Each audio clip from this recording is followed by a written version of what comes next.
What's up, YouTube? Welcome back to the channel. How you doing? How you feeling? How you live? How you live? We're back with a big wrestling week. Last 3 weeks. It was a big wrestling week. We had WrestleMania week. Now we got another big wrestling week. And when I now and from now on or forever, I will be doing wrestling predictions. We have a big wrestling week. Then we got a big boxing weekend too.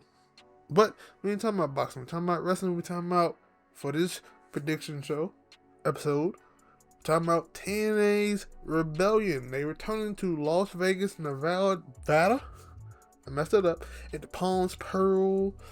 It was the first place. Their first pay-per-view they was early this year.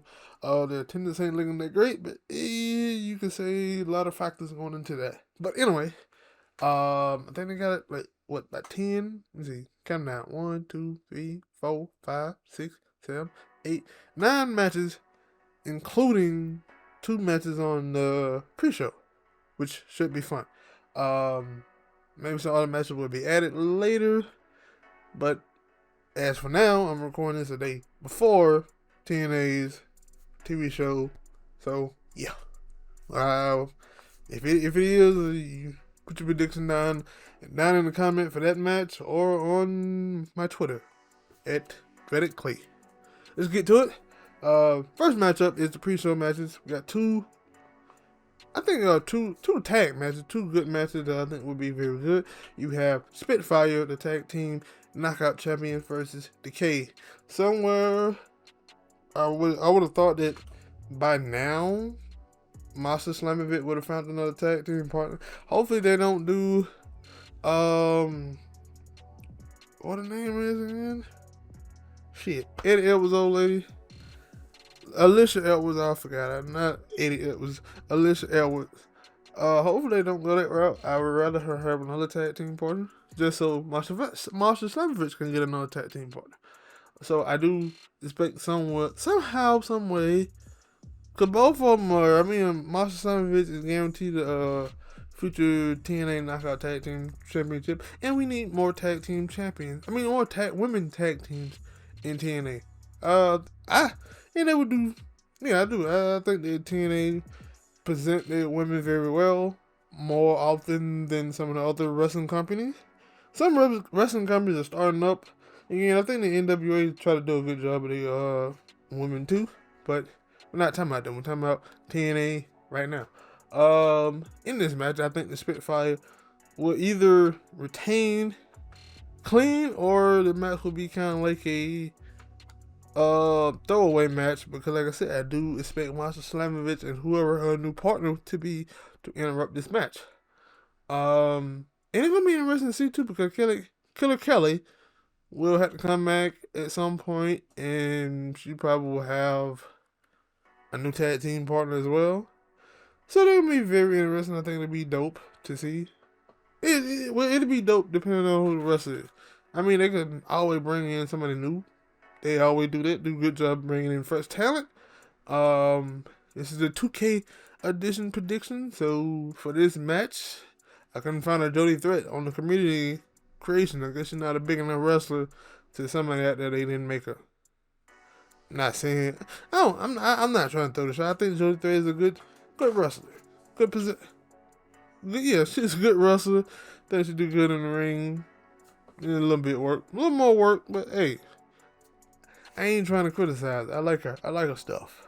So, yeah. Next match is another tag team match, which will be a very high-flying, spectacular match. I understand they didn't put this on a regular card because it really had no story with it, but we had the ABC. That's Chris Bay, Ace Austin. I almost messed it up.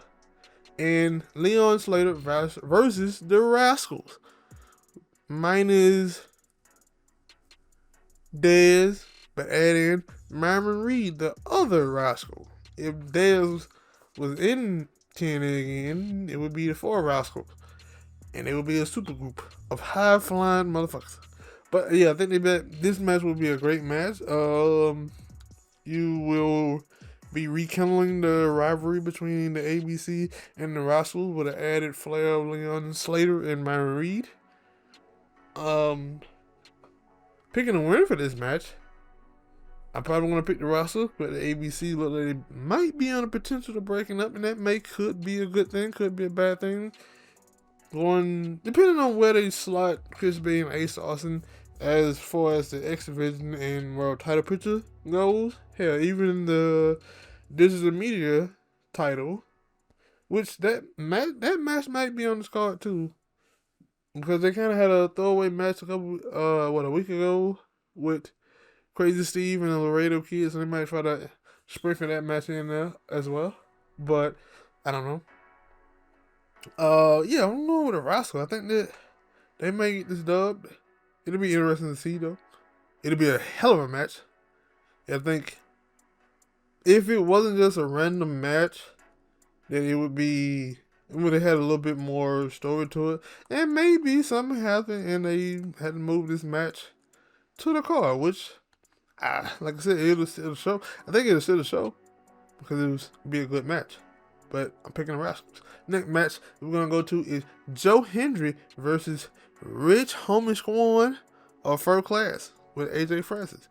Because this is a very interesting heel thing. I ain't gonna lie, I never looked at Rick Swan as a heel. Never thought that he should have a heel run, but we'll see how it goes.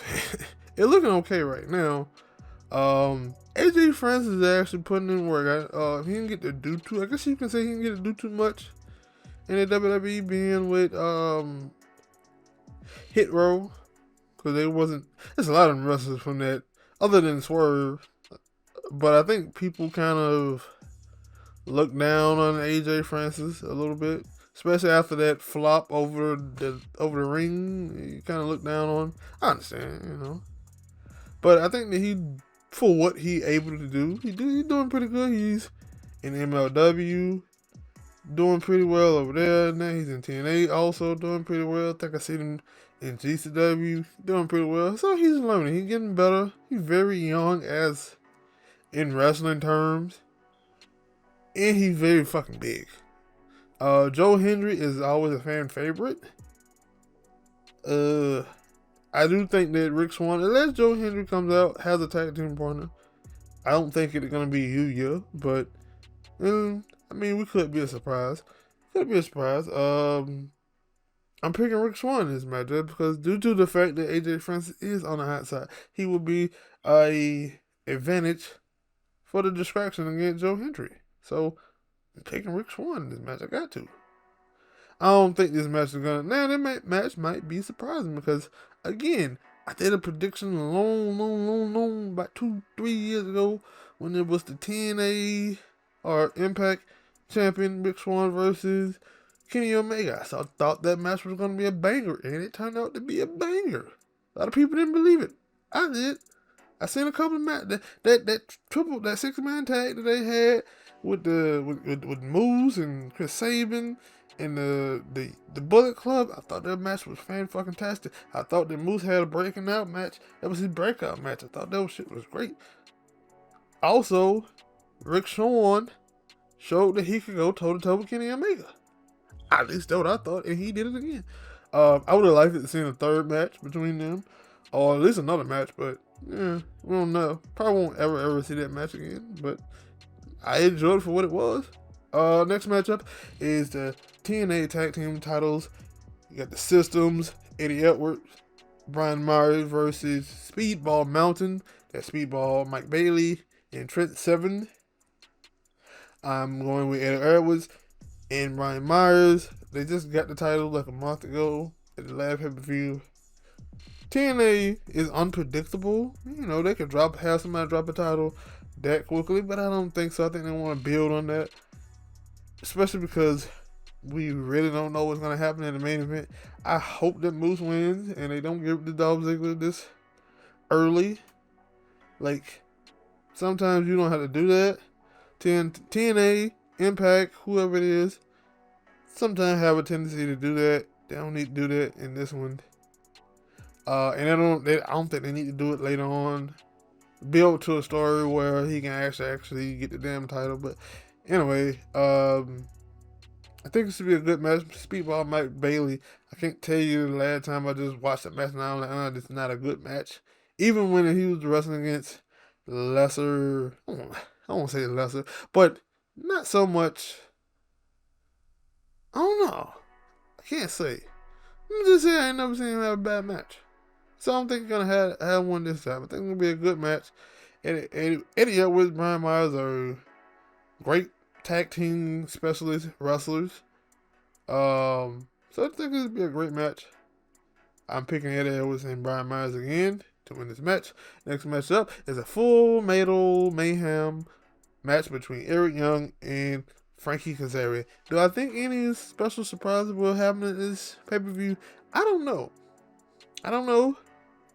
I didn't do this before. Probably should have. I didn't. I might do it every now and then. I watch sports. I watch football. Definitely watch wrestling. As you see, I watch football. Cause I mean, man, I will be playing other games other than sports. But hey, breaking news and stuff like that, I might dabble in it a little bit more. But anyway, I'm getting off topic. A little bit here as I collect my thoughts. After TNA fired Scott D'Amore, I kind of want to say I want to get him at least a good 6 months to see how the company is going. As far as the stories and stuff like that from wrestlers, the wrestlers gonna be the wrestlers. I don't see no difference from that. It was a little bit of a hiccup in the production of the last pay-per-view for if you was watching it, like the shit. And I see a couple people on Twitter talking about the lighting, how they think that the lighting is bad. So it's kind of difficult for me to assess it. So I'm trying not to really talk about it. But oh shit, I got him too. But yeah, hopefully it get better. I gave him 6 months. We were in month 4? On month 4. So I'm trying to give him a good 6 months. I'm not gonna leave. Like, I hate when I see wrestling fans say, "Oh man, they're not doing what I like," or they don't. I'm gonna leave and so you gotta give some certain stuff the time to fail, certain stuff a certain period of time to get better. Kind of right now, AEW is not doing so great, and you see some fans saying, "Oh, I'm gonna." They don't even say they're gonna leave. They just say it's gonna die. But with TNA, they always say I'm gonna leave. So I don't know. Wrestling fans are weird. I'm part of that community, but I'm not part of that community because I don't indulge in that. I just do prediction shows. Hit the like button, subscribe to the channel. Back to the matches that I'm talking about. Eric Young versus Frank Kazarian Full Metal Mayhem, which will be a banger of a match. I like hardcore matches. I think Frankie Kazarian should get this match. He didn't get the first match against Eric Young, so possibility. Well, Eric Young got the first match, then he got a title match. So this match, Eric Young, but Frankie Kazarian, stop me up my words, should get the dub. I predict he would get the dub, and at some point they were going for the 3-peat at possible Slammiversary. That should be around about June, July, right? If I'm not mistaken, could be mistaken. I think it's gonna be a bloody match. Possibility that Frankie Kazarian's wife may be involved. I don't know, maybe not. I know she's been a whole lot more involved in TNA as of late, which is not a bad thing. It adds to the heel persona that he's going for. So. But like I said, I think it's going to be a bloody match. I think it's going to be a good match. Will it be a banger? Will it be the banger of the night?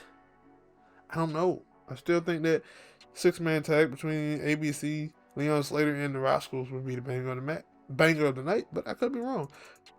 Next matchup is the last man standing match. This is the second stipulation match of this pay-per-view between Josh Alexander and Alex Hammerstone. The battle of the two Alex. This could be the banger of the night because I think this is also going to give Alex Hammerstone a time to show the world. Like, even if you didn't watch him, for some people who probably didn't watch him in MLW, I watched him a little bit. They didn't really show pay-per-views like that, but he'll get to show the world what he can do because Josh Alexander is one of the best wrestlers going today. He'll get to show his skills in this match against Josh. I think that Josh will win because they split right now, 1-1. I think Josh will get the win. I don't know if Josh will go after that, but that's for another time. But yeah, I think this would be a good breakout match to get to show what he can do. The last time that Josh was in a match like this was with TJP, and I think it was a Iron Man match, and that was a come out party for Josh Alexander. So I think it's the same thing for Alex Hammerstone, as he progresses being the number 2 top heel, because obviously Moose is the number 1. I mean, I guess if you're going by titles, you would say Mustafa Ali is the number 2. Would it be? Yeah, he would be number 2. Frank Kazarian, Alex Hammerstone would be like in there somewhere. If you wasn't, I'm going based off titles. So yeah, that'd be at least 3 to 4, somewhere around that area. Yeah, that's what I'm going. Next matchup is the TNA Knockouts Women's Title match: Jordan Grace versus Steph DeLander. I know that Matt Cardona is reported today that Matt Cardona tore his pec, so he probably won't be at the taping this week. And I mean, he won't be at pay-per-view, and he won't be in the taping Sunday, which is quite a bummer because I was going to be interested to see how they was going to go, what they were going to do with them coming back. Obviously they're going to be around for at least the next couple of months or so. I don't really know how I know their contract, not everybody else's contract, but their contract is to be per appearances. So this match should be an okay match. They did this match way before, and Steph DeLander did okay. Steph DeLander been traveling all around the world with Matt Cardona, getting better, improving her craft, and improving her character. So it'd be an okay match. This, if I had to say a surprise, because she's been teasing it for a while, and she didn't show up at the WWE or anywhere like that in the past couple of months. I think there'd be 2 big powerhouses, because they kind of need that. They need the TNA. I know they do. They are bringing in the girl Miyu. Is it Miyu? I don't know how to say her last name. She's very good. I don't know if they just bring her in part appearances or what, but I think that Camille could be coming to TNA. I know she would like to go to the WWE, or it seemed like she would like to go to AEW, but I ain't seen nothing else. She would have popped up at. She would have popped up at somewhere in NXT if that was the thing. They showed Julia. They didn't show her. She wasn't there. They would have had both of them there. But then again, I don't know. That's my surprise of the night, for as this goes. The problem, I'm missing some other talented people who could possibly show up. Oh, Santana, Mike Santana. That's why I would say that Josh Alexander will probably be his next opponent. It probably be Mike Santana as he builds his way back up to being into the TNA World Title picture. I think that Mike Santana will be his next opponent. He will maybe I don't know. I do think that might be his next opponent, but I don't know how that will factor into this pay-per-view. I'm throwing spitballs at the wall and see where they land. Next matchup. Wait, hold on. I didn't even predict the match. Jordan Grace is gonna retain her TNA Knockout title. I forgot. Y'all supposed to hit wait. Who's gonna win the goddamn match? Next matchup is the TNA X Division title match.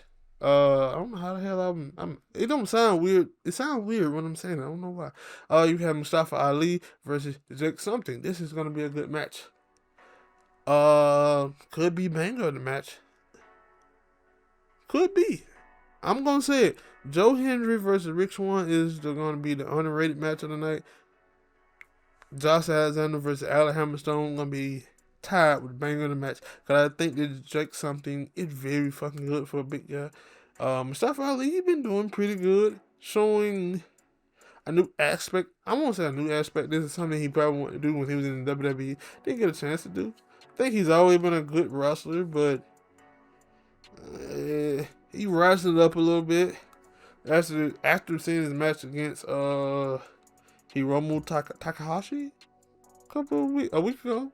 The last Friday, last Saturday. It was a good match between them two. Then he come back again and Jake something to put on another banger. Due to the fact that he looked to be scheduled to be around TNA for the next at least the next 2 months, I'm probably gonna say he's not gonna lose the title. But this is a big step up for Jake something to have a title match on a big pay-per-view, because he really haven't been on the TV for a while. I mean, not on the TV, but he ain't really been having too many big pay-per-view matches or big pay-per-view wins. Now he's on a big pay-per-view wrestling for the title. It's a big step up. But like I said, I think that Mustafa Ali is going to take the dub here. I think he's going to take the win. Next matchup, final matchup, is Moose versus Nick Neiman for the TNA World Heavyweight title. As I stated earlier when we were talking about the TNA Tag Team titles, I think that Moose should get the dub here. I think that they should work up I mean, it's a story there a little bit. He came to attack Moosehead, Hard to Kill, started there, but there's like 3 month period of where they didn't do anything until this time. So I think that they need to give it a little bit more seasoning. A little bit, for me. Give it a little bit more seasoning. Have Moose win. And then possibly have Nick Neiman winning at Slammiversary. Build it up. That's all I'm saying. I don't really feel like they built this up to him winning. It's a story to tell with Nick Neiman also being the New Japan Wrestling Global Champion. Incorporate that a little bit. I don't think they have done enough to want me to say, yo, he needs to win the title. But again, this is TNA. They're very unpredictable with who they have win titles and things like that. I also think that sometimes they reward people who resign with them. And I think that that's one of the reasons why I say Jake something might win the title. Because Moose resigned a big contract with them. He won the title. Jordan Grace resigned a big contract with them. She won the title. It's going to be interesting to see with Ace Austin because he resigned recently. So maybe he be the one to get the rub and win a title soon. I don't know. But yeah, that's my thing. Like, do I see Nick Neiman winning Saturday, April the 20th on Fightful, Thriller TV, TNA app? I think Fightful and Thriller are the same thing. I'm not sure. But just naming some places that you can order and buy the show if you have not got your ticket to go to Las Vegas. Yeah, I do see a way that he can win the match. I don't want him to win the match right now. Like I said, I think I want to be there a little bit much longer. I want him to, because this is what happens. If you're a fan of TNA, you understand this. Hey, sometimes people come in, win a title, wrestle there for about 6 to 8 months, and then they leave. They make their mark. They WWE ring their phones and then come back and they say, all right, I want to go home. Like, I don't really, like, I get it. You know, TNA looking for any type of buzz. Most wrestling companies outside of WWE are looking for any buzz to help them out somewhere in some fashion. I think TNA would help themselves out a little bit more if they went to a different TV station. But I guess you also got to have those TV stations that want to air wrestling. But again, I think that I'm rambling on for too long. I think that Moose should win this match. I think that he is going to win this match. And he will retain the TNA Heavyweight title. But who will he face after that? That is the next chapter of his story. But we got to wait till April the 20th to see. Hit the like button, subscribe to the channel, drop a comment, share. Follow me on Twitter or X at Dreaded Clay. It probably ain't in the description, but it will be. Yeah, let me know down in the Twitter and in the comment section below who you got for this prediction. I would like to know.